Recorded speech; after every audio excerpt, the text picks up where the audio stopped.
Senator Gatti. Have a short 45-minute support. Thank you, Mr. President. Thank you, Senator Morris, for bringing this resolution. You know, when I first got elected, I asked Senator Peacock, I said, what should I do? How should we handle this area that we share together? And he said, go visit the schools. And so I visited every school in my district in about 2 years. And I went all over Bossier and Webster and the back roads of Claiborne, went down to Bienville Parish, all through the schools. And one day I was walking through a school, and this teacher came up and just gave me a big bear hug. And it was my 4th grade teacher. And she said, you turned out a lot better than we thought you would. And I thought, yeah, we did, you know. And I said, by the way, I married a psychologist, so that even helped a little bit more.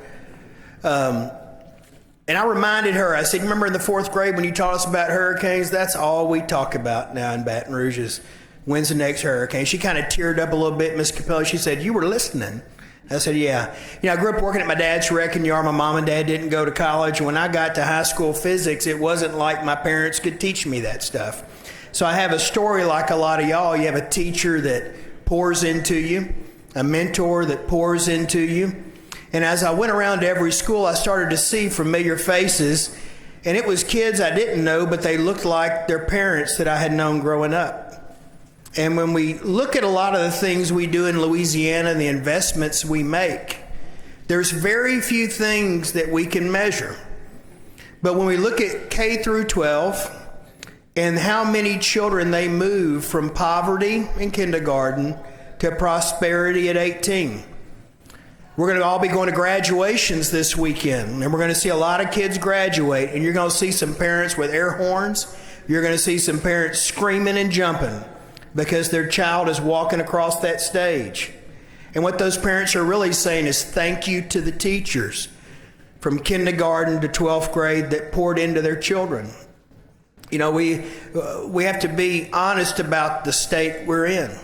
And the state we're in requires teachers to be well paid, to retain those good teachers, because those teachers need financial support, because most of the time when God calls someone to be a teacher, they don't have the financial resources that most other folks have. They sacrifice to live and have the job that they have. You know, one thing I'll do is I pass out the Louisiana flag to every school, because a lot of the schools in my district, they can't afford to buy the flag.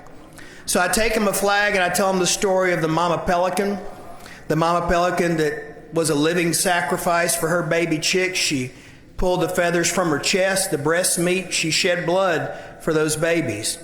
And I ask the kids all the time, because they'll be in the gym, they crowd them in, it's 115,000 degrees in there, and we're talking to the kids, and they say, how many of y'all have a mama pelican in your life that sacrifices for you?